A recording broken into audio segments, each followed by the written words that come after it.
आपण आज महाराष्ट्रातील राष्ट्रीय उद्यान शिकणार आहोत। त्यातील जिल्हे कोणते असतील, कोणत्या जिल्ह्यात कोणते राष्ट्रीय उद्याने आहेत, ते स्थापना कधी झाली आणि त्याचे क्षेत्रफळ आपण बघणार आहोत। बघा मित्रांनो की महाराष्ट्रातील राष्ट्रीय उद्यान किती आहेत रे? एकूण किती आहेत? 6 राष्ट्रीय उद्याने आहेत। किती रे? एकूण 6 राष्ट्रीय उद्याने आहेत। त्यामध्ये गुगामल राष्ट्रीय उद्यान त्याची स्थापना 1974 रोजी झालेली आहे। आणि कोणत्या जिल्ह्यामध्ये आहे रे गुगामल राष्ट्रीय उद्यान? अमरावती जिल्ह्यामध्ये आहे। आणि याचे क्षेत्रफळ विचार केला तर किती आहे रे? 361.670 म्हणजे 3061.670 चौरस किलोमीटर आपल्याला सांगता येते। हे सहसा विचारत नाही, क्षेत्रफळ सहसा विचारत नाही, पण आपल्याला सरळ विचारलं जातं उद्याने कुठे आहेत, स्थापना आणि जिल्हा हे आपल्याला विचारलं जातं। तर गुगामल राष्ट्रीय उद्यान कुठे आहे? अमरावती जिल्ह्यामध्ये आहे। चांदोली राष्ट्रीय उद्यान कुठे आहे रे? सांगली, सातारा, कोल्हापूर, रत्नागिरी जिल्ह्यात आपल्याला दिसतंय। आणि त्याची स्थापना कधी झाली रे? 2004 मध्ये झालेली आपल्याला दिसतंय रे, है ना। पेंच राष्ट्रीय उद्यान कुठे आहे रे? 1983 मध्ये त्याची स्थापना झालेली आहे आणि आपल्याला नागपूर या ठिकाणी दिसतंय। ओके, नागपूर या जिल्ह्यामध्ये पेंच राष्ट्रीय उद्यान म्हणजे मध्य प्रदेश राज्याला लागून आहे पेंच राष्ट्रीय उद्यान, हे लक्षात ठेवायचं। नवेगाव राष्ट्रीय उद्यान 1972 ला स्थापना झालेली आहे, गोंदिया जिल्ह्यामध्ये आपल्याला दिसतंय रे, ठीक आहे। आणि ताडोबा राष्ट्रीय उद्यान 1955 ला स्थापना झालेली आहे, चंद्रपूर जिल्ह्यात आपल्याला दिसतंय रे, जिल्ह्यामध्ये, ठीक आहे। कोणता? ताडोबा राष्ट्रीय उद्यान। त्यानंतर संजय गांधी राष्ट्रीय उद्यान 1969 ला स्थापन झालेली आहे, आपल्याला कोणत्या जिल्ह्यात दिसतं? मुंबई उपनगर ठाणे जिल्ह्यात आपल्याला दिसतंय। हे लर्न पाहिजे, पाठांतर पाहिजे। भूगोल असा विषय आहे की तुम्हाला पाठांतर असेल तर आणि तरच मार्क मिळतात। फॅक्च्युअलिटी आपल्याला लक्षात पाहिजे, फॅक्च्युअल डाटा विचारलं जातं। ओके, पुढे महाराष्ट्रातील वन्यजीव अभयारण्य सुद्धा आपल्याला बघायचे आहेत। आता अभयारण्यामध्ये काय विचारलं जातं की अभयारण्य कुठे आहे आणि कोणत्या जिल्ह्यामध्ये आहे। तर आपण विभागाच्या स्वरूप आपण काय करणार आहोत, विभागामध्ये कोणत्या कोणत्या विभागामध्ये किती अभयारण्य आहेत हे आपण बघणार आहोत। ओके, आता बघा महाराष्ट्रातील वन्यजीव अभयारण्य, आता पुणे प्रशासकीय विभाग आपण बघणार आहोत। आता पुणे प्रशासकीय विभागामध्ये भीमाशंकर अभयारण्य आहे, कुठे रे? पुण्यामध्ये, ठीक आहे। मयुरेश्वर सुपे अभयारण्य आहे, कुठे आहे रे? पुण्यामध्ये। राधानगरी अभयारण्य आहे, कुठे रे? कोल्हापूरमध्ये, ठीक आहे। कोयना आणि मायनी पक्षी अभयारण्य आहे, कुठे? सातारामध्ये। सागरेश्वर अभयारण्य आहे, कुठे? सांगली जिल्ह्यामध्ये। आणि तामणी अभयारण्य आहे, पुण्यामध्ये। हे काय आहेत रे? पुणे प्रशासकीय विभागातील काय आहेत? अभयारण्य आहेत, हे आपल्याला इथं लक्षात घ्यायचे आहेत। त्यानंतर अमरावती प्रशासकीय विभाग, अमरावती प्रशासकीय विभागामध्ये मेळघाट, ढाकणा, कोलकाज वान नावाचा काय आहे रे? अभयारण्य आहे अमरावती जिल्ह्यामध्ये। ज्ञानगंगा, अंबाबारवा आणि लोणार बुलढाण्यामध्ये आपल्याला दिसतं, ठीक आहे। त्याच्यानंतर नरनाळा नावाचं अभयारण्य आहे, कारंजा सोहल अभयारण्य आहे अकोला जिल्ह्यामध्ये। टिपेश्वर, इशापूर आणि पैनगंगा अभयारण्य आपल्याला कुठे दिसतं? यवतमाळ मध्ये दिसतं। आणि काटेपूर्णा अभयारण्य कुठे आहे रे? वाशिम जिल्ह्यामध्ये आहे। हे कोणत्या प्रशासकीय विभागाचे आहेत रे? अमरावती प्रशासकीय विभागाचे आहेत। त्याच्यानंतर पुढे नागपूर प्रशासकीय विभाग। आता नागपूर प्रशासकीय विभागामध्ये एकूण किती अभयारण्य आहेत? बोर आहे, अंधारी आहे, चपराळा आहे, भामरागड आहे। म्हणजे आपण ते काय करणार आहोत, कोणत्या जिल्ह्यामध्ये आहेत आणि कुठे आहेत हे आपण लक्षात घेत आहोत। नागपूर प्रशासकीय विभागामध्ये बोर नावाचं अभयारण्य आहे, कोणत्या जिल्ह्यामध्ये? वर्धा जिल्ह्यामध्ये आहे। अंधारी नावाचं अभयारण्य आहे, तो आहे चंद्रपूरमध्ये, ठीक आहे। चपराळा, भामरागड, कोपोला, कोलामार्ग हे गडचिरोली जिल्ह्यामध्ये आपल्याला दिसतंय। मानसिंगदेव अभयारण्य आपल्याला नागपूरमध्ये दिसतंय रे, हा। नागजीरा अभयारण्य हा गोंदिया जिल्ह्यामध्ये आहे। उमरेड, कारंडला, भंडारा, नागपूर या जिल्ह्यामध्ये आपल्याला दिसतं। कोकण प्रशासकीय विभागामध्ये कर्नाळा पक्षी अभयारण्य रायगडमध्ये आहे। फणसाळ अभयारण्य रायगडमध्ये आहे। तानसा अभयारण्य ठाण्यामध्ये आहे, तुंगारेश्वर आपल्याला दिसतंय पालघरमध्ये। मालवण राष्ट्रीय सागरी उद्यान सिंधुदुर्ग मध्ये। अर्नाळा पालघरमध्ये आपल्याला दिसतं। हे सर्व तुम्हाला पाठ पाहिजे। कोणत्याही विभागानुसार तुम्ही पोलीस भरतीचा पेपर देत असाल किंवा तुम्ही कंबाईनची परीक्षा देत असाल किंवा राज्यसेवा देत असाल तर या असले प्रश्न तुम्हाला विचारले जातात की डायरेक्ट तुम्हाला जिल्हा विचारलं जातं आणि अभयारण्य विचारलं जातं। पुढे नाशिक प्रशासकीय विभागामध्ये, ठीक आहे, नाशिक प्रशासकीय विभागामध्ये आपण विचार केला रे तर नांदूर मधबेश्वर पक्षी अभयारण्य आहे नाशिकमध्ये, ठीक आहे। मालडोक पक्षी अभयारण्य आहे अहमदनगर सोलापूरमध्ये, है ना। रेहकुरी अभयारण्य आहे कुठे? नगरमध्ये, है ना, अहमदनगर, अहिल्यानगरमध्ये, ठीक आहे। अनेर अभयारण्य आहे नंदुरबार मध्ये। आणि यावल अभयारण्य आहे जळगावमध्ये. पाल नावाचं अभयारण्य सुद्धा जळगावमध्ये आपल्याला दिसतं. त्याच्यानंतर छत्रपती संभाजीनगर प्रशासकीय विभागामध्ये जायकवाडी पक्षी अभयारण्य आहे छत्रपती संभाजीनगर जिल्ह्यामध्ये. नायगाव मयूर अभयारण्य आहे बीड जिल्ह्यामध्ये. येडशी रामलिंग घाट उस्मानाबाद म्हणजे धाराशिव मध्ये. ठीक आहे. गौताळा औटरम घाट हे छत्रपती संभाजीनगर जळगाव या बाउंड्रीवर आहे. बाउंड्री आपल्याला सांगता येते बाउंड्रीवर आहे. ठीक आहे, हे लक्षात घ्या. त्याच्यानंतर हा ना बोरगड संवर्धन राखीव क्षेत्र हा अभयारण्य नाशिक मध्ये आपल्याला इथं सांगता येतं. त्यानंतर महाराष्ट्रातील व्याघ्र प्रकल्प बघा रे. महाराष्ट्रातील व्याघ्र प्रकल्प एकूण किती व्याघ्र प्रकल्प आहेत? 6. ठीक आहे. आणि राष्ट्रीय उद्यान किती आहेत? 6. हे लक्षात ठेवायचं. 6 आहेत महाराष्ट्रामध्ये. ओके. त्यानंतर महाराष्ट्रातील व्याघ्र प्रकल्प ताडोबा व्याघ्र प्रकल्प कुठे आहे रे? चंद्रपूर जिल्ह्यामध्ये आहे रे. मेळघाट व्याघ्र प्रकल्प अमरावती जिल्ह्यामध्ये आहे. पेंच व्याघ्र प्रकल्प नागपूरमध्ये आहे रे. बोर व्याघ्र प्रकल्प वर्ध्यामध्ये आहे. सह्याद्री है ना चांदोली व्याघ्र प्रकल्प सांगलीमध्ये आहे. नागझिरा व्याघ्र प्रकल्प गोंदियामध्ये आहे. पाठच पाहिजे, प्रत्येक गोष्टी पाठ पाहिजे हा ना.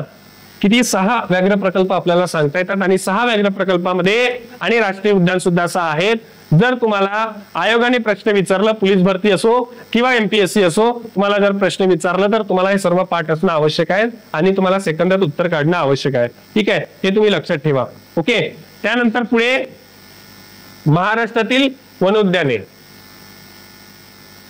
बघा, बरेच आहेत वनोद्याने. ठीक आहे, महाराष्ट्रातील वनोद्याने बरेच आहेत. आता ठाण्यामध्ये व्रजेश्वरी आहे ना, व्रजेश्वरी आहे, हे लक्षात घ्या. छत्रपती संभाजीनगर मध्ये ना अजिंठा वनोद्यान. ठीक आहे. हिमायत बाग जायकवाडी आहे. बुलढाण्यामध्ये लोणार राणीबाग वनोद्यान आहे. रायगडमध्ये घारापुरी आहे. माथेरान वनोद्यान आहे. सिंधुदुर्गमध्ये अंबोली आहे. नरेंद्र डोंगर आहे. साताऱ्यामध्ये प्रतापसिंग आहे. महाबळेश्वर वनोद्यान प्रतापगड आपल्याला सांगता येतं. पालघरमध्ये अर्नाळा नावाचं आहे वनोद्यान. ठीक आहे. सांगलीमध्ये दंडोबा डोंगर आहे, हे तुम्हाला लक्षात ठेवायचे आहेत. त्याच्यानंतर कोल्हापूरमध्ये रे. ठीक आहे, कोल्हापूरमध्ये तवक उद्यान आहे. पन्हाळा आडते आडते हातकंगले आपल्याला इथं सांगता येतात. ओके. त्याच्यानंतर पुढे रे धुळ्यामध्ये है ना, धुळ्यामध्ये तोरणमाळ आहे. खंडेश्वर है ना आपल्याला वनोद्यान दिसतं. जळगावमध्ये पाल आहे. पाटण देवी आहे. ठीक आहे. पद्मालय वनोद्यान आहे. नांदेडमध्ये येलदरी आहे. शांतीघाट आहे. बहादूरपूर आहे, हे आपल्याला वनोद्यान दिसतात. नागपूरमध्ये सोमेवारी हिल है ना, सेमिनरी हिल आहेत. सेमिनरी हिल उद्यान रामटेक वनोद्यान आहे. चंद्रपूरमध्ये माणिकगड वनोद्यान आहे. नाशिकमध्ये गंगापूर वनोद्यान आहे. सप्तशृंगी वनोद्यान आहे. ठीक आहे. अमरावतीमध्ये चिखलदरा आहे. ठीक आहे. आणि पुण्यामध्ये बागेश्वर उद्यान आहे. मुळा मुठा वनोद्यान आहे. शिवनेरी वनोद्यान आहे. उजनी है ना भिगवण वनोद्यान, सिंहगड वनोद्यान आहे. हे आपल्याला वनोद्यान महाराष्ट्रातील सांगता येतात. पुढे आपण गेला बघा, हे सर्व वन्यजीव सुरक्षित क्षेत्र आपल्याला इथं सांगता येतात. यामध्ये जर आपण बघितलं तर जे राष्ट्रीय उद्याने आहेत, राष्ट्रीय उद्याने सुद्धा इथे दिसतात. हे बघा, गुगामल आहे. गुगामल राष्ट्रीय उद्यान आहे. ओके. त्याच्यानंतर इकडे नवेगाव नागझिरा राष्ट्रीय उद्यान आहे की नाही. ठीक आहे. त्याच्यानंतर अजून कुठं आहे रे? पेंच आहे राष्ट्रीय उद्यान. ओके. ओके. त्याच्यानंतर इकडे सुद्धा आपल्याला दिसतं. कुठे रे? संजय गांधी आहे. ओके, हे लक्षात ठेवायचं. चांदोली आहे. ओके. म्हणजे व्याघ्र प्रकल्प पण आपल्याला इथं लक्षात येतं. मेळघाट व्याघ्र प्रकल्प आहे. पेंच आहे. नागझिरा आहे.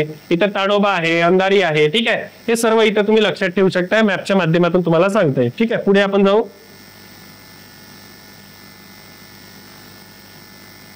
आता नदी प्रणाली हा टॉपिक आलेला आहे.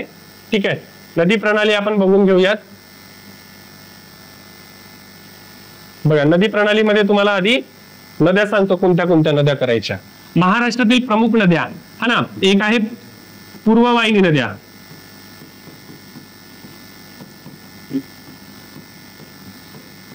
पूर्ववाहिनी नद्या कोणत्या कोणत्या आहेत रे? गोदावरी, भीमा आणि कृष्णा. हे काय आहेत रे? पूर्ववाहिनी नद्या आहेत. आणि पश्चिम वाहिनी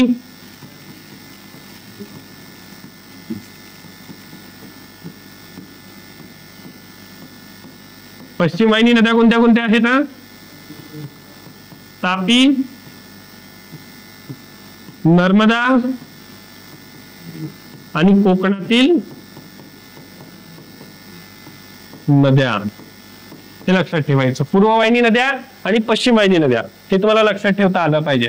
त्यानंतर अजून तुम्हाला विचारलं जाईल की महाराष्ट्रातील सर्वात मोठी नदी गोदावरी नदी. आता गोदावरी नदीची महाराष्ट्रात लांबी किती आहे? 668 किलोमीटर. भीमा नदी, भीमा नदीची लांबी किती आहे? 451 किलोमीटर. कृष्णा नदी, कृष्णा नदीची 282 किलोमीटर. ठीक आहे.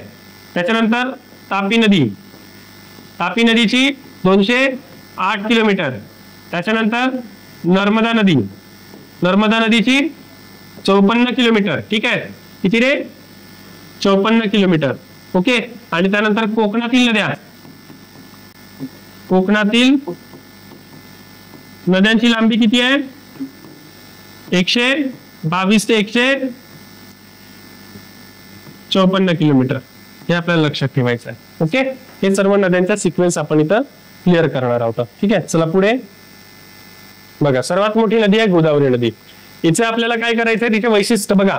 सर्वात आधी नद्यांमध्ये कशा प्रकारे प्रश्न विचारले जातात ते बघा. आधी उगम विचारलं जातं. ठीक आहे. त्याच्यानंतर उपनद्या. ठीक आहे. त्याच्यानंतर तुम्हाला विचारलं जाईल की धरण, धरण प्रकल्प. ठीक आहे. त्याच्यानंतर लांबी हे विचारलं जाऊ शकतं. ओके. मग नद्यांचे वैशिष्ट्य काय आहेत? वैशिष्ट्य, नद्यांचे वैशिष्ट्य विचारलं जाईल. ओके.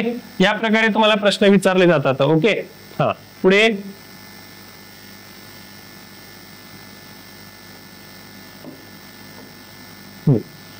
कोणती नदी बघत आहोत रे आपण? गोदावरी नदी. ओके. आता गोदावरी नदीचा उगम कुठून होतो रे? ब्रह्मगिरी डोंगर रांगेतून त्र्यंबकेश्वर नाशिक या ठिकाणीवरून आपल्याला काय होतं रे? गोदावरी नदीची उगम आपल्याला दिसतंय. दक्षिण भारताची गंगा म्हणून ओळखली जाते. गोदावरी म्हणजे पाणी किंवा गायी देणारी, गायीचे पोषण करणारी असा अर्थ आपल्याला इथं सांगता येते. ओके. एकूण लांबी किती आहे? 1465 किलोमीटर एकूण लांबी भारतात. हा. आणि त्यामध्ये आपण विचार केला तर महाराष्ट्रात एकूण लांबी किती आहे रे? 668 किलोमीटर आपल्याला इथं सांगता येतं. ओके. महाराष्ट्र पठारावरील सर्वात मोठे नदी खोरे संपूर्ण गोदावरी खोऱ्याने महाराष्ट्राचे एकूण 49% काही क्षेत्र काय झालेले आहेत रे? व्यापलेले आहेत. आणि भारतामध्ये 10% व्यापलेले आहेत. 49% काय व्यापलेले आहेत? महाराष्ट्रामध्ये गोदावरी नदीने व्यापलेला आहे आणि भारतामध्ये 10% गोदावरी नदीने काय झाले? क्षेत्र व्यापलेलं आहे. उजव्या बाजूने उजव्या बाजूने, डाव्या बाजूने बघा. मी तुम्हाला आधी सांगतो की असले काही प्रश्न येत नाही की डाव्या बाजूने, डाव्या तीरावरचे, उजव्या तीरावरचे असे काही प्रश्न येत नाही. पण तुम्हाला फक्त लक्षात ठेवण्यासाठी तुम्हाला हे लक्षात ठेवायचं आहे की उजवीकडून कोणती नदी येते आणि डावीकडून कोणती नदी येते. आता उजव्या बाजूने येणारी नदी म्हणजे दक्षिणेकडून मिळणाऱ्या नद्या कोणत्या कोणत्या आहेत? तर दारणा असेल, प्रवरा असेल, मुठा असेल, बोर असेल, सिंदफना असेल, बिंदुसरा असेल आणि कुंडलिका असेल. हे उजव्या बाजूने येणाऱ्या नद्या आहेत. हे तुम्हाला लक्षात ठेवायचे आहेत. त्याच्यानंतर तुम्ही लक्षात ठेवू शकता डाव्या बाजूने येणाऱ्या नद्या म्हणजे उत्तरेकडून येणाऱ्या नद्या त्या आहे कादवा आहे, शिवना आहे, खाम आहे. हे सर्व नद्या आपल्याला सांगता येते की डाव्या बाजूने येणाऱ्या नद्या आपल्याला गोदावरी नदीच्या उपनद्या हे आपल्याला इथं सांगता येतं. गोदावरी नदीचे राजकीय क्षेत्र पहिल्या टप्प्यात नाशिक जिल्ह्याचा दक्षिण भाग, नगर जिल्ह्याचा उत्तर भाग व मराठवाड्यातील सर्व जिल्हे येतात. हे आपल्याला इथं लक्षात घ्यायचं आहे. आणि याशिवाय यवतमाळ, वर्धा, नागपूर, भंडारा, गोंदिया, चंद्रपूर, गडचिरोली विदर्भाचे जिल्हे गोदावरी नदी खोऱ्याने व्यापलेले आहेत. हे आपल्याला इथं बघायचं आहे. ओके. पुढे आपल्याला दिसतीलच. ओके. बघा.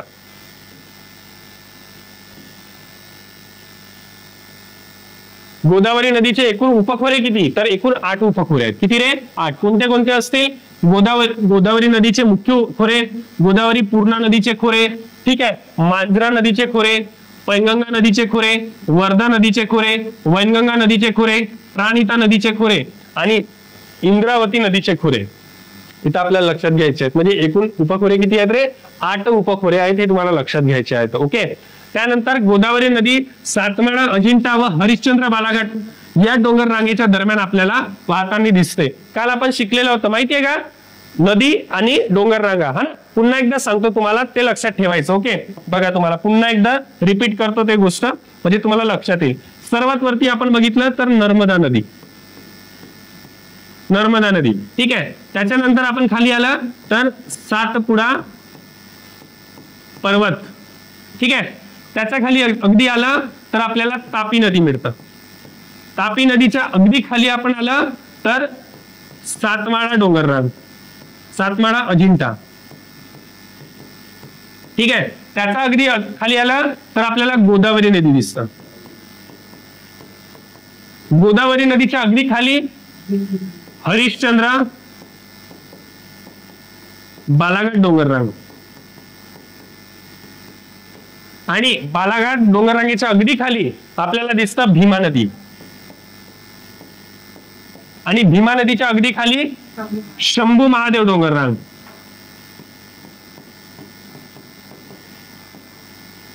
आणि शंभू महादेव डोंगररांगेच्या अगदी खाली कृष्णा नदी. म्हणजे सिक्वेन्स तुम्हाला लक्षात आलं ना तर तुमचे सर्व मार्क सुटतील रे मित्रांनो, हे लक्षात घ्या. ओके.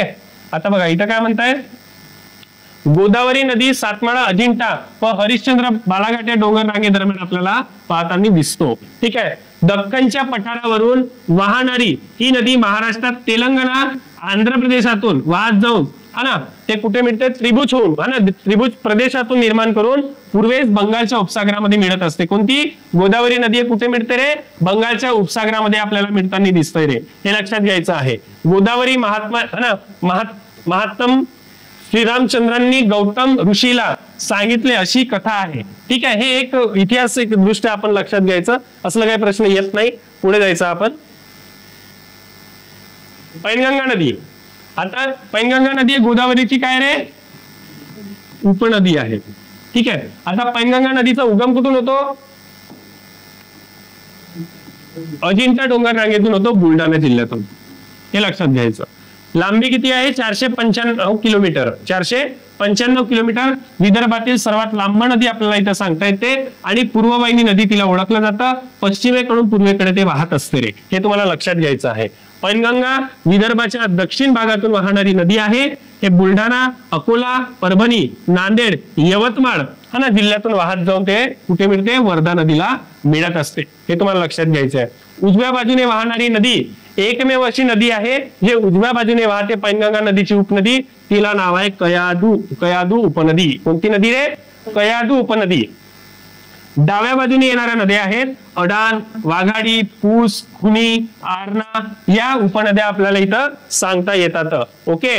त्याच्यानंतर पैनगंगा खोऱ्याचा विस्तार आहे, तो पैनगंगा खोऱ्याचा विस्तार हा बुलढाणा जिल्ह्यातील अजिंठा डोंगर रांगेपासून ते पूर्वेस चंद्रपूर जिल्ह्यापर्यंत आपण पश्चिम हद्दीपर्यंत पश्चिम पूर्व दिशेने वाहताना आपल्याला दिसतं, हे तुम्हाला इथं लक्षात ठेवायचं आहे. तर पैनगंगा नदी वर्धा नदीची उपनदी असून हा ना जुगाड, यवतमाळ येथे वर्धा नदीच मिळत असते, हे तुम्हाला लक्षात ठेवायचं आहे.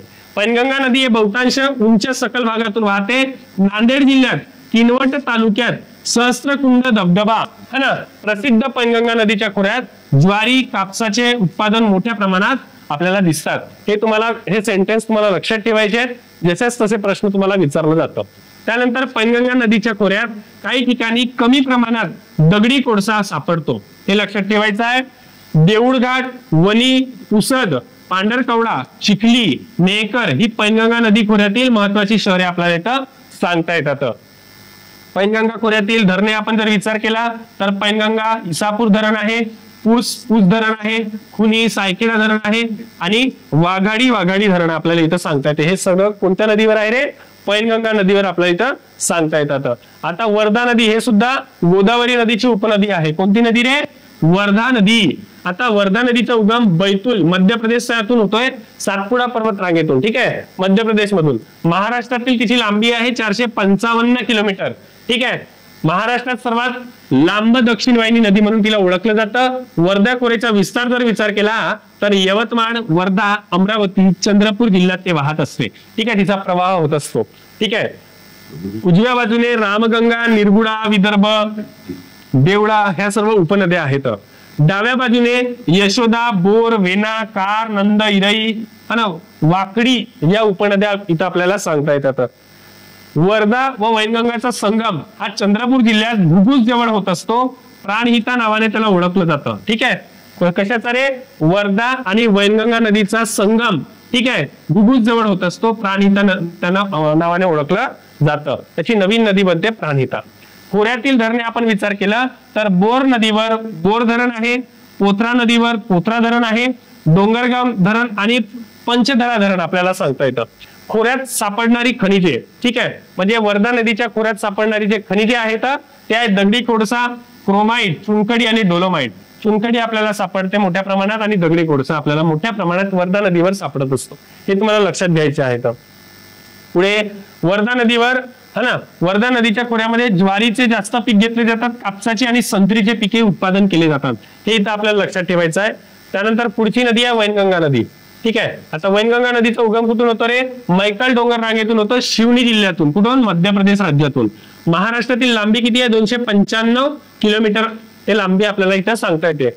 उगम उपनद्या कनान असेल, पेंच असेल, नाग असेल, अंधारी असेल, सूर असेल, गाडवी असेल, हे सर्व नद्या तुम्हाला पाठांतर पाहिजे. वैनगंगा नदीच्या उपनद्या आहेत. वर्धा आणि वैनगंगा नदीचा संगम हा गडचिरोली जिल्ह्यात सरहदी जवळ आपण बघितलं तर प्राणहिता नावाने, प्राणहिता नदीवर गोदावरीचा सिरोंच्या जवळ आपल्याला इथं सांगता येतं की वर्धा आणि वैनगंगा नदीचा जो संगम आहे तो सिरोंच्या या ठिकाणी आपल्याला झालेला दिसतो आणि त्याच्यामुळे एक नवीन नदी निर्माण झालेली आहे. ते नदी आहे प्राणहिता नदी. कोणती नदी रे? प्राणहिता नदी आपल्याला सांगता येतं. चंद्रपूर आणि गडचिरोली जिल्ह्याची उत्तर दक्षिण सीमा इथं निर्माण केली जाते या नदीमुळे. वर्धा नदीची उपनदी आहे आणि अनिश्चित प्रवाह आहे प्राणहिता आपल्याला इथं सांगता येतं रे. वैनगंगेच्या खोऱ्यामध्ये महत्वाचे पीक कोणते आहेत? तांदूळ. कोणते आहेत ते?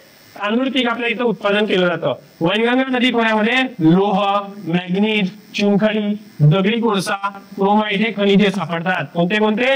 लोह, मॅग्नीज, चुनखडी, दगडी कोळसा, क्रोमाइट हे खनिजे सापडतात रे. त्यानंतर वैनगंगा नदी खोऱ्यामध्ये वैनगंगा नदी खोऱ्यामध्ये कोणत्या शहरे आपल्याला इथं वसलेले दिसतात? तर ते आहेत भंडारा, गोंदिया आणि गडचिरोली. इथला प्रवाह हा आपल्याला जास्त प्रमाणात दिसत असतो. ओके, पुढे भीमा नदी. कोणती नदी रे? भीमा नदी. भीमा नदीची एकूण लांबी 451 किलोमीटर आहे. इथं 451 किलोमीटर. या नदीचा उगम कुठून होतो रे? तर भीमाशंकर या ठिकाणी होतो. ज्योतिर्लिंग ठिकाण आहे ते. ठीक आहे. उजव्या बाजूने वाहणारी नदी ते आहे म्हणजे दक्षिणेकडून मुळा नदी, मुळा नदी, मुठा नदी, अंबी, मोसी हे उपनद्या आहेत. नीरा, मान, इंद्रायणी, भामा हे सर्व काय आहेत रे? उजव्या बाजूने वाहणाऱ्या उपनद्या आहेत. कशाच्या? भीमा नदीच्या उपनद्या आहेत. डाव्या बाजूने वाहणाऱ्या उत्तरेकडून तर वेळ नदी, घोड नदी आणि सिन्हा नदी आपल्याला सांगता येतं. खोऱ्यांचे क्षेत्र आहेत तर पुणे असेल, सोलापूर असेल, सातारा असेल, नगर असेल, बीड असेल, हे सर्व यामधील तालुके आपल्याला इथं सांगता येतात की ते खोऱ्याने व्यापलेले आहेत, क्षेत्र व्यापलेले आहेत. महत्वाची धरणे म्हणजे भीमा नदीवर उजनी धरण आहे सोलापूर या ठिकाणी, यशवंत सागर आपण म्हणतो, आणि चाकसमान धरण आहे. कृष्णा व भीमा संगम कर्नाटक जवळ रायचूर जवळ होत असतो, कुरगुडी या ठिकाणी. ठीक आहे. पंढरपूर, आळंदी, अक्कलकोट, देहू, अष्टविनायक तीर्थक्षेत्र या खोऱ्यामध्ये येत असतात भीमा नदीच्या. ओके. त्यानंतर जर जलाशयाचा विचार केला तर पानशेत नावाचा धरण आहे तो अंबी नदीवर आहे आणि त्याला आपण तानाजी सागर जलाशय म्हणतो. वरसगाव धरण आहे जो मोशी नदीवर आहे, वीरबाजी पासलकर म्हणून त्याला नाव देण्यात आलेलं आहे. राधानगरी धरण आहे जो भोगावती नदीवर आहे, लक्ष्मी सागर त्याला नाव देण्यात आलेलं आहे जलाशयाला. ठीक आहे. भाटगर नावाचा धरण आहे जो वेळवंडी नदीवर आहे, येशाजी कंक सागर त्याला नाव देण्यात आलेलं आहे. ठीक आहे. माणिकडोह नावाचं धरण आहे जो कुकडी नदीवर आहे, सहाजी सागर त्याला नाव देण्यात आलेलं आहे. जायकवाडी जो धरण आहे त्याला गोदावरी नदीवर आपल्याला दिसतं, त्याला नाथसागर नाव दिले आहे. उजनी नावाचं धरण आहे जो भीमा नदीवर आहे, यशवंत सागर नाव देण्यात आलेलं आहे. कोयना धरण आहे जो कोयना नदीवर आहे, शिवसागर त्याला नाव देण्यात आलेलं आहे. पुन्हा इकडे विष्णुपुरी धरण गोदावरी नदीवर आहे, शंकर सागर नाव दिलं आहे. वैतरणा नदीवर आहे, मोडक सागर आहे. मुळा धरण आहे, मुळा नदीवर संत ज्ञानेश्वर सागर नाव दिलेलं आहे. चांदोली धरण आहे वारणा नदीवर, वसंत सागर नाव देण्यात आलेलं आहे. दूधगंगा धरण आहे दूधगंगा नदीवर, राजश्री शाहू सागर नाव देण्यात आलेलं आहे. भंडारदरा IMPI भंडारदरा प्रवरा नदीवर आहे, ऑर्थर विल्सन डॅम त्याला नाव देण्यात आलेलं आहे. डिंबी नावाचं धरण आहे जो घोड नदीवर आहे, बाबू गेनू जलाशय नाव देण्यात आलेलं आहे. आणि अप्पर नावाचं धरण आहे तो वर्धा नदीवर आहे, नल दमयंती सागर असं नाव देण्यात आलेलं आहे रे. ठीक आहे. पुढे कृष्णा नदी. कोणती नदी रे? कृष्णा नदी. हा ना, याची लांबी किती आहे महाराष्ट्रात? 208 किलोमीटर. ठीक आहे. एक बघा रे, कृष्णा नदी उगम कुठे होते रे? महाबळेश्वर, ठीक आहे. नाही, कृष्णा नदी 282 आहे ना, येस 282. तापी मी सांगितलं, ओके. कृष्णा नदीची लांबी किती आहे महाराष्ट्रात? 282. कृष्णा नदीचा उगम कुठे होते? महाबळेश्वर, जिल्हा साताऱ्यामध्ये, ठीक आहे. कृष्णा, कोयना, वेना, गायत्री, सावित्री याचा उगम आपल्याला कुठे दिसते रे? आपल्याला सातारा जिल्ह्यामध्ये दिसतंय. एकूण लांबी 1400 किलोमीटर आहे, तर महाराष्ट्रात 282 किलोमीटर आहे. उजव्या बाजूने उपनद्या आहेत, जे वाहणाऱ्या नद्या आहेत उजव्या बाजूने, ते वेना असेल, कोयना आहे, वारणा आहे, पंचगंगा आहे, दूधगंगा आहे आणि वेदगंगा आहे. डाव्या बाजूने वाहणारी नदी आहे ते एकच नदी आहे, ठीक आहे. एकमेव अशी नदी आहे जे डाव्या बाजूने वाहते, ते येरडा नदी आहे कृष्णा नदीची. कोणती रे? येरडा, ओके. धरणे आपण जर विचार केला तर धोमवाई धरण आहे, कृष्णा सातारा, ठीक आहे, चांदोली वारणा आणि काळंबवाडी दूधगंगा असं त्या धरणाचे नाव आपल्याला सांगता येतात. आता नद्यांचे संगम आपण जर बघितलं तर कृष्णा आणि वेण्याचा संगम कुठे होते रे? माऊली सातारा या ठिकाणी होतं. कृष्णा आणि उरमोडी कुठे होते?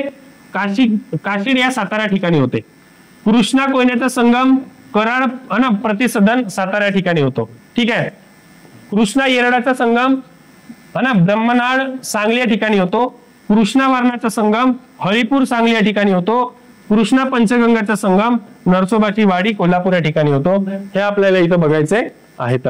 त्यानंतर महाराष्ट्रातील आंतरजातीय प्रकल्प सुद्धा विचारलं जातं, ते सुद्धा इथं बघून घेऊयात.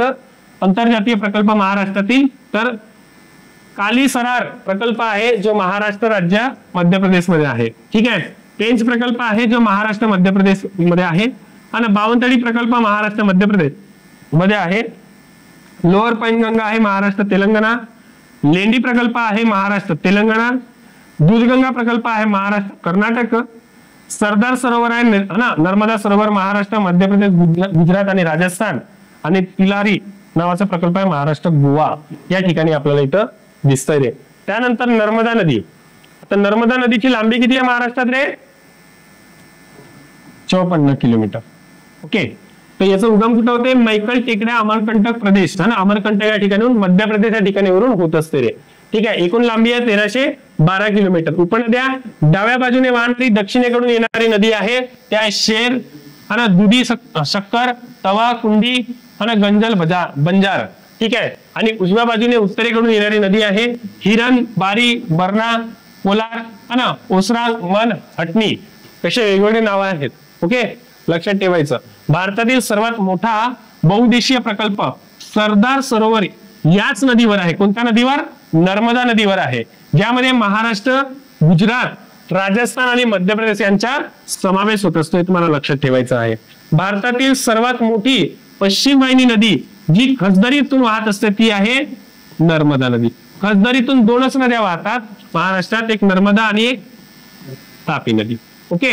महाराष्ट्रातील नंदुरबार जिल्हा महाराष्ट्रातील नंदुरबार जिल्ह्याची जी सीमेवरून ती वाहत असते, जिने एकूण 54 किलोमीटर प्रवाह केलेला आहे, ती कोणती नदी आहे रे? तर नर्मदा नदी आहे. हे आपल्याला इथं लक्षात घ्यायचे आहे. तर पुढे आहे तापी नदी. आता तापी नदीचा उगम कुठं होतं रे? महादेव डोंगर रांगेतून मुलताई टेकड्यातून होते, ठीक आहे, मध्य प्रदेश MP मधून, ठीक आहे, मध्य प्रदेशातून होतो. एकूण लांबी 724 किलोमीटर आहे, तर महाराष्ट्रात 208 किलोमीटर ते प्रवाह करत असते. तापी नदी दक्षिणेस सातवाडा अजिंठा डोंगर रांगा, उत्तरेस सातपुडा पर्वत रांगे दरम्यान आपल्याला वाहताना दिसत आहे. हे तुम्हाला लक्षात ठेवायचं आहे. मध्य प्रदेश, महाराष्ट्र, गुजरात राज्यातून वाहत जाऊन ते सुरत येथे अरबी समुद्राला मिळते. मुख्यतः तापी नदी 3 जिल्ह्यातून वाहते. एक जिल्हा आहे तो जळगाव, एक आहे धुळे आणि एक आहे नंदुरबार. मग नंदुरबार मधून ते सरळ कुठं जाते रे? गुजरात, अरबी समुद्राला मिळते. हे तुम्हाला लक्षात ठेवायचं आहे, ओके. तापीची सर्वात महत्वाची उपनदी पूर्णा असून ती चांगदेव जवळ तापीला मिळत असते. तिला सूर्यकन्या असेही म्हटलं जातं. तिच्यावर उकाई, काकरापार व हातनूर ही महत्वाची धरणे आपल्याला इथं दिसतात, ओके. मला लक्षात ठेवायचे आहेत. महाराष्ट्रातील सर्वात मोठी पश्चिम वाहिनी नदी ही खसदरीतून वाहत जाऊन आपल्याला मिळते. हे तुम्हाला इथं लक्षात ठेवायचं आहे. तर अशा पद्धतीने तापी नदी, कृष्णा नदी, भीमा नदी आणि गोदावरी नदी आपण शिकलेले आहोत, ठीक आहे. आता पुढचा आपण टॉपिक घेऊया. पुढचा टॉपिक आहे मृदा. कोणता टॉपिक आहे रे? मृदा. काल आपण मृदेबद्दल बराच आपण बोललेलो होतो. आज मृदा टॉपिक घेणार आहोत. नदीबद्दल तुम्हाला कळालेलं असेल, महाराष्ट्रात 4 नद्या आहेत मुख्यतः. कोकणातील नद्या पण आपण नंतर बघणार आहोत, पण पहिले मुख्य नद्या आपल्याला लक्षात ठेवायच्या आहेत. पहिली नदी गोदावरी नदी, भीमा नदी, कृष्णा नदी, तापी नदी आणि नर्मदा नदी. मग गोदावरी नदीचे उपखोरे तुम्हाला लक्षात ठेवायचे आहेत. उपखोरे सुद्धा विचारलं जातं. एकूण उपखोरे किती आहेत रे? 8 उपखोरे आहेत. ओके, ते लक्षात ठेवायचं. त्यांची उपनद्या सुद्धा लक्षात ठेवायच्या. कोणते कोणते? वारणा असेल, दारणा असेल. गोदावरी नदीचे उपनद्या वारणा असेल, दारणा असेल, शिवना असेल, खाम असेल, त्याच्यानंतर तुमचे कुंडलिका असेल, बिंदुसरा असेल, आणि त्याच्यानंतर वर्धा असेल, पैनगंगा असेल, वैनगंगा असेल. व या सर्व नद्या तुम्हाला लक्षात ठेवायच्या आहेत. हे सर्व नद्या गोदावरी नदीच्या उपनद्या आहेत. ओके, त्यानंतर तुम्हाला मृदा हा टॉपिक शिकणार आहोत. आता मृदामध्ये महाराष्ट्रातील मृदेची कृषी हवामान दृष्ट्या आपल्याला इथं लक्षात घ्यायचे आहेत. ठीक आहे, समुद्र सपाटीपासून उंची, प्राकृतिक रचना, पावसाचे प्रमाण, हवामान, मृदा प्रकार, पीक रचना यांचा आपण इथं काय करणार आहोत? अभ्यास करून कृषी हवामान दृष्ट्या पुढील 9 विभाग पडतात हे इथं लक्षात घ्यायचे आहेत. अतिपर्जन्याचा जामा मृदेचा विभाग, अतिपर्जन्याचा जामा मृदा विहिरीत विभाग, घाटमाताचा प्रदेश, जास्त पर्जन्याचा तांबड्या व तांबूस तपकिरी मृदेचा विभाग, करड्या व काळ्या मृदेचा विभाग, अवर्षणग्रस्त विभाग, निश्चित पर्जन्याचा विभाग, मध्य ते जास्त मध्य पर्जन्याचा काळा मृदेचा विभाग आणि जास्त पर्जन्याचा तपकिरी तांबड्या मृदेचा विभाग. हे सर्व आपल्याला इथं बघायचे आहेत. बघा, हे सर्व जिल्हे लक्षात घ्यायचे. ओके, दिसतंय का रे? कोणत्या कोणत्या जिल्ह्यात काय काय असतं हे सगळं आपण बघणार आहोत.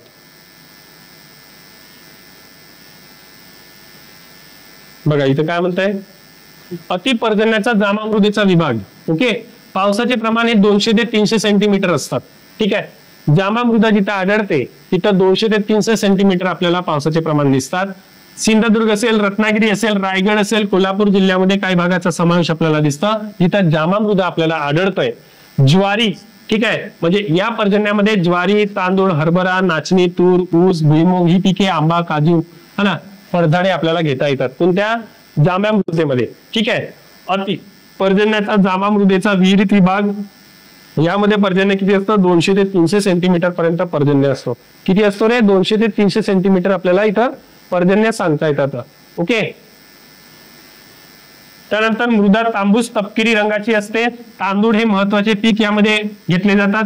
ऊस, तूर, नाचणी, भुईमूग ही पिके सुद्धा या ठिकाणी घेतली जातात. आंबा असेल, काजू असेल, है ना, चिकूच्या बागा असतील, हे सर्व आपल्याला जांबा मृदेमध्ये दिसतात. है ना, आणि हे कुठे आहेत रे? पालघर, ठाणे, मुंबई उपनगर, रायगड, नाशिक जिल्ह्यातील नैऋत्येकडील इगतपुरी पेठ भागाचा समावेश आपल्याला इथं होताना दिसतो रे. घाटमाथ्याच्या प्रदेशामध्ये आपण विचार केला, है ना, घाटमाथ्याच्या प्रदेशामध्ये विचार केला तर सर्वात जास्त पर्जन्याचा भाग आहे हा कोकण किनारपट्टीला दक्षिणोत्तर समांतर घाटमाथ्याचा प्रदेश आहे. या प्रदेशाची उंची 700 ते 1500 मीटर आपल्याला दिसतं आणि भरपूर पाऊस या ठिकाणी पडत असतो. हा प्रदेश वनांनी व्यापलेला आपल्याला सांगता येते रे.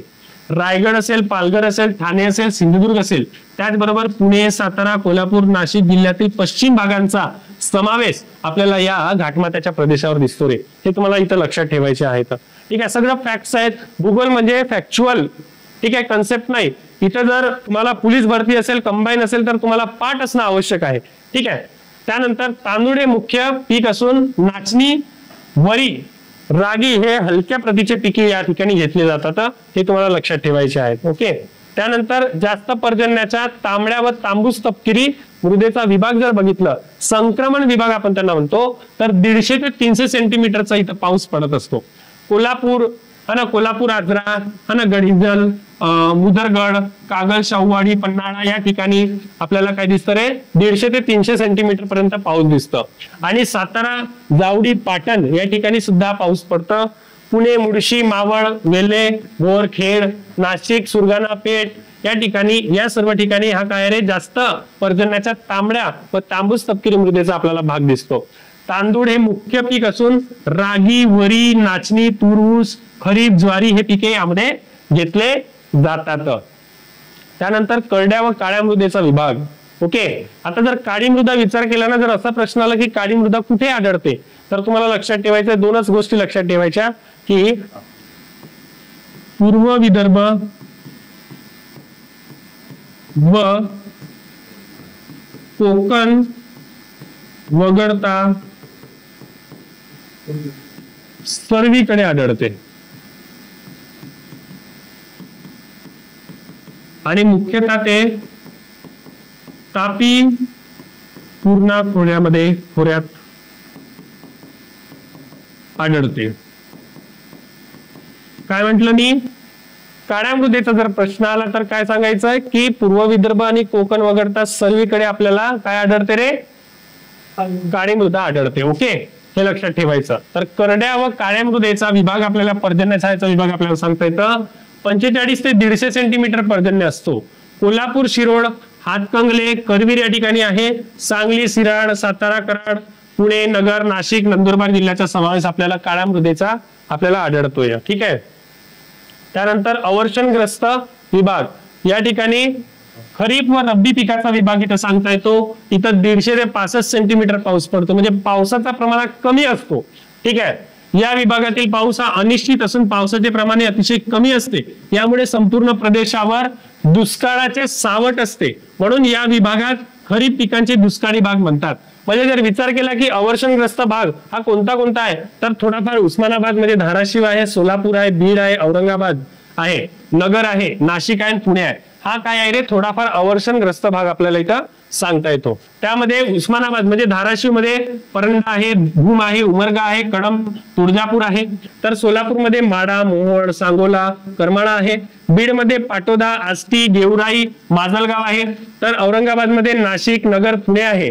ठीक आहे. म्हणजे हे औरंगाबाद, नाशिक, नगर, पुणे या ठिकाणी अवर्षणग्रस्त भाग म्हणून ओळखला जातो. हे तुम्हाला लक्षात ठेवायचं आहे. या विभागामध्ये काळी रेताळ आणि मुरमाड जमीन आढळते आणि हा विभाग ज्वारी आणि बाजरीसाठी काय आहे प्रसिद्ध आहे. हे तुम्हाला लक्षात ठेवायचे आहे. निश्चित पर्जन्याचा विभाग म्हटला तर 80 ते 90 सेंटीमीटर पर्जन्य असतो. मृदा काळी व कमी जास्त खोलीची असते. मराठवाडा व विदर्भाचा पश्चिम भागाचा इथं समावेश होत असतो. तर मराठवाड्यात ज्वारी बाजरीचा पिकाबरोबर भुईमूग, सूर्यफूल, करडईचे उत्पादन, तर विदर्भात खरीप ज्वारी पीक घेतले जातात. मध्यम ते जास्त मध्यम पर्जन्याचा काळा मृदेचा विभाग आहे तो म्हणजे 125 ते 175 सेंटीमीटर इथं पाऊस पडतोय. या विभागाला परतणाऱ्या नैऋत्य मान्सून वाऱ्यापासून काय मिळतो रे, पाऊस मिळत असतो. आणि मृदा हे काय असते, काळी तपकिरी मृदा इथं आढळत असते. या विभागात वर्धा असेल, यवतमाळ असेल, अकोला असेल, नांदेड असेल, परभणी असेल, अमरावती असेल, नागपूर असेल या जिल्ह्यांचा इथं समावेश होत असतो. हे तुम्हाला इथं लक्षात घ्यायचे आहेत. तसंच कापूस असेल, ज्वारी, जवस, भात, सोयाबीन, बाजरी, भुईमूग, तीळ, तूर इत्यादी पिके या नागपूरचे संत्री हे सुद्धा प्रसिद्ध आपल्याला इथं सांगता येतात. जास्त पर्जन्याच्या तपकिरी तांबड्या मृदेचा विभाग जर विचार केला तर 125 ते 127 सेंटीमीटर पर्जन्य असतो. ठीक आहे. आणि हे मृदा कशी असते, तांबूस आणि तपकिरी रंगाची असते. बहुतांश भागात पानझडी आणि वृक्ष यामध्ये आढळत असतात. या विभागामध्ये भारताचे सर्वात क्षेत्र हे सर्वात जास्त जास्त असतात. या विभागामध्ये भारताचे सर्वात क्षेत्र हे जास्त असतात म्हणजे तपकिरी तांबड्या मृदेचे. चंद्रपूर जिल्ह्यात काही भागात ज्वारी पिकवतात. आंबा हे येथील महत्वाचे फळ पीक आहे. जमिनीत कोळशाचे प्रमाणे जास्त आहेत. त्यामध्ये भंडारा, गोंदिया, चंद्रपूर, गडचिरोली या पूर्व विदर्भाचा समावेश आपल्याला जास्त पर्जन्याच्या तपकिरी तांबड्या मृदेचा इथं आपल्याला दिसत असतो रे. आणि या मृद्यामध्ये विचार केला तर थोडक्यात भूपृष्ठावरील खडकांचे बाह्य कर्कांमुळे निधारण होऊन त्यांच्या सेंद्रिय पदार्थाशी काय होतो, संयोग होतो. आणि हे विशिष्ट रासायनिक क्रियेमुळे निर्माण झालेल्या भूपृष्ठावरील सुट्ट्या पातळ थराला मृदा असे म्हटलं जातं. हे तुम्हाला लक्षात ठेवायचे आहेत. त्यानंतर मृदा निर्मितीवर परिणाम करणारे घटक कोणते कोणते आहेत तर जनन खडक आहेत. ठीक आहे. पॅरेंट मटेरियल आपण त्यांना म्हणतो. तर मृदेचा पोत, सुपीकता, मृदेचा रंग आणि रासायनिक गुणधर्म इथं ठरवला जातो. ठीक आहे. त्यानंतर हवामान कोणतं आहे, सर्वात क्रियाशील घटक आहे. रूप पलटण विण्याचा दर इथं ठरवला जातो. ठीक आहे. त्यानंतर जैविक घटक त्यामध्ये ह्युमस तयार होण्याचा दर ठरवितात. सेंद्रिय द्रव्यांचा पुरवठा करतात. हे तुम्हाला इथं लक्षात ठेवायचे आहेत.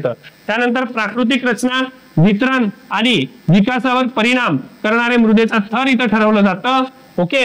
आणि त्याच्यानंतर काळ, मातीची जाडी आणि खोली ठरवली जाते. मानवी हस्तक्षेप, जमीन सपाटीकरण, चराऊ पूर्णांचा वापर, पायऱ्यांची शेती आणि वृक्षतोड केली जाते, हे तुम्हाला लक्षात ठेवायचे आहे. हे कसं आहे, थोडं बोर होत असेल पण हे तुम्हाला लक्षात ठेवणं गरजेचे आहेत. ओके.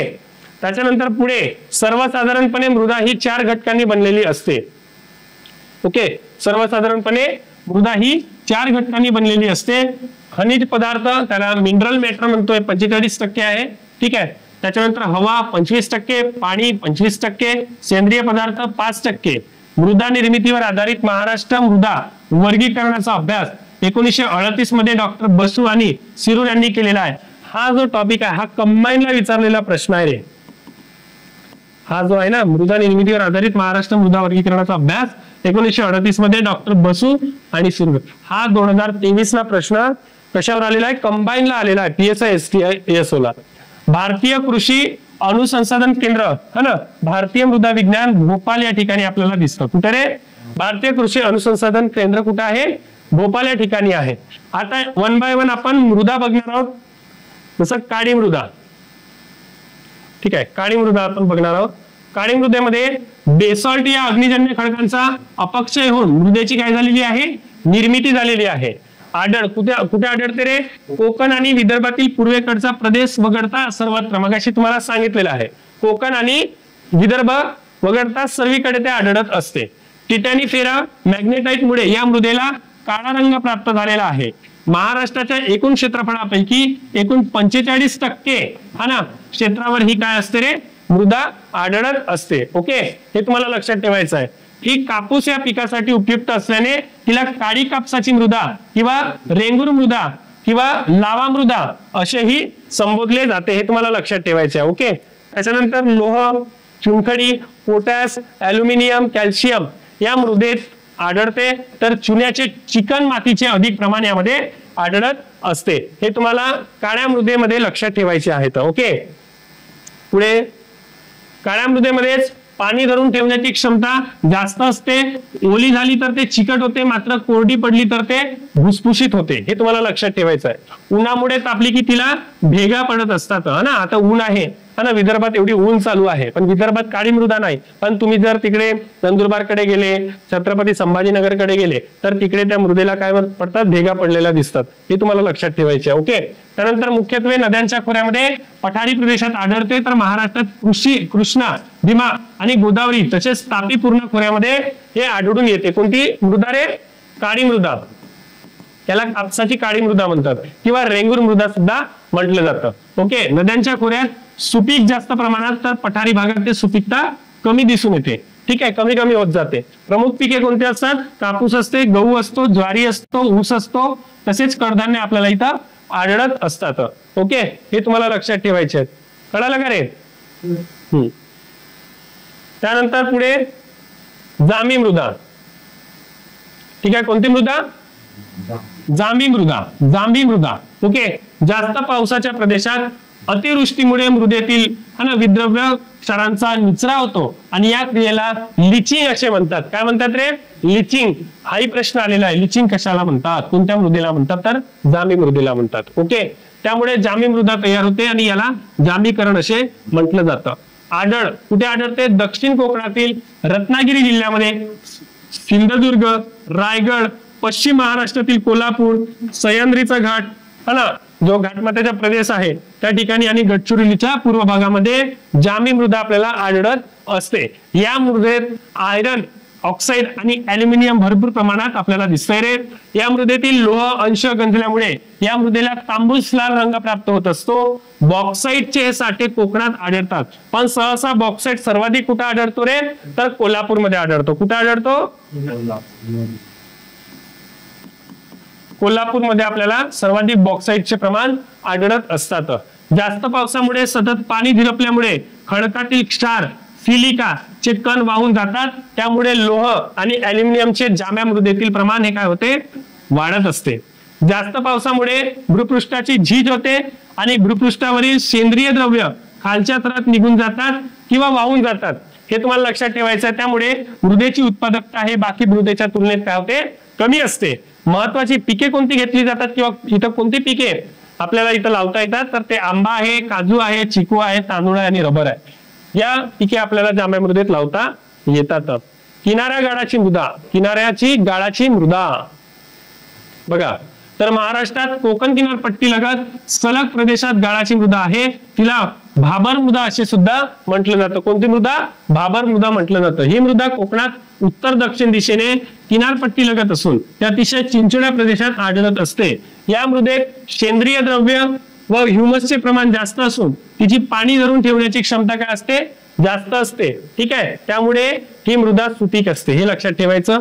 वाळू मिश्रित 2 प्रकारची असते, ज्यामध्ये तांदळाचे पीक घेतले जाते, तसेच नारळ असेल, पोकळीचा भाग असेल, आपल्याला इथं आढळत असतो. ओके, त्यानंतर तांबडी मृदा बघा. तांबडी मृदा यामध्ये आर्कियन, विंध्य, कडप्पा प्रकारचे अतिप्राचीन खडकांचे विदारण होऊन तांबडी मृदा काय झालेली आहे? तयार झालेली आहे. आणि कुठे आढळते रे? उत्तर कोकणातील विदर्भाच्या पूर्व भागात वर्धा आणि वैनगंगा नदी खोऱ्यात आपल्याला आढळत असते. या मृदेत पलाश, स्फुरद, कॅल्शियम, सेंद्रिय द्रव्यांचे प्रमाण कमी असतो आणि आयरन आणि पॅरॉक्साईड मुळे या मृदेला तांबडा रंग प्राप्त झालेला आहे. कोणता रंग रे?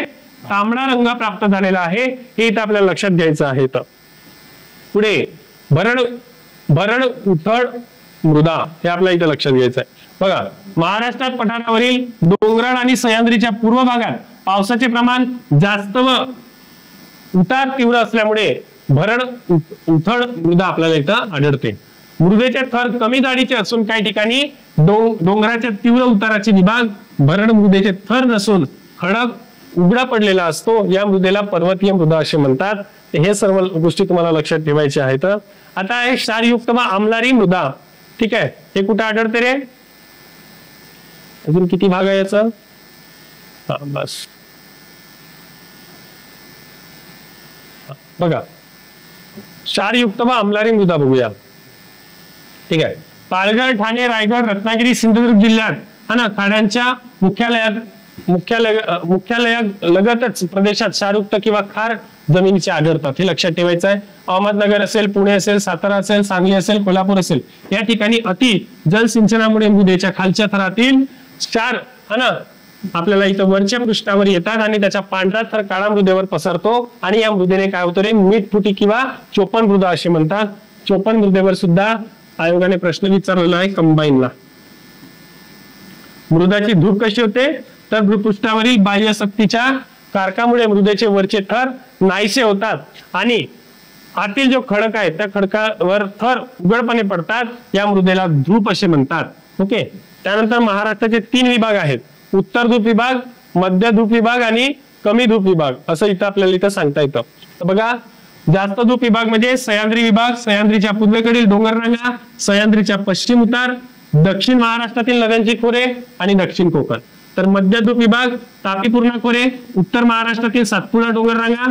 कमी धूप विभाग म्हणजे मराठवाड्याचा पूर्व भाग आणि विदर्भाचा पश्चिम व मध्य भाग आपल्याला सांगता येतं. मृदा धुपेचे होणारे परिणाम कोणते आहेत रे? तर बघा, वरचा थर वाहून गेल्याने जमिनीचे जलधारणा शक्ती व उत्पादन शक्ती कमी होत असते. उत्पादन क्षमता कमी झाल्यामुळे जमीन नापीक होत असते. तर जमिनीत पाणी मुरण्यात प्रतिबंध, त्यामुळे भूभागातील पाण्याची पातळी हे कमी होत असते. तर पाण्याचा साठवण क्षमतेवर परिणाम होत असतो, हे तुम्हाला लक्षात ठेवायचं आहे. मृदा धुपेचे कारणे काय आहेत? सोपा आहे. बघा रे, जमिनीची तीव्रता तीव्र उतार असते, मुसळधार पर्जन्य असतो, वृक्षतोड, जंगलतोड, मृदांचे स्वरूप कुरणांचा जास्त वापर, जमीन मशागतीच्या अयोग्य पद्धती, भटकती किंवा स्थलांतरित शेती होत असते, हे तुम्हाला लक्षात ठेवायचे आहे. त्यानंतर पुन्हा इथं आहे की जोरदार वारे, नद्यांचा पूर, तसेच भूप्रदूषण, जमिनीचा अयोग्य वापर आणि पाळीव प्राणी, हे लक्षात घ्यायचं आहे. त्यानंतर मृदा संधारण म्हणजे मृदेची धूप होण्यापासून रोखणे, तसेच तिच्या पोषण क्षमतेत वाढ करणे. थोडक्यात तिला काय म्हटलेलं आहे? मूळ ठिकाणी कायम ठेवून मृदा संधारण होय असे तिथं म्हटलेलं आहे. मृदा संधारणचे उपाय काय आहेत? ते उपाय लक्षात ठेवा. ओके, आणि त्याच्यानंतर आपण पुढचा टॉपिक घेऊया, महाराष्ट्रातील जलसिंचन. ठीक आहे, तर आपण इथं थांबूया आणि त्याच्यानंतर पुढचा टॉपिक आपण घेणार आहोत. ओके, चला.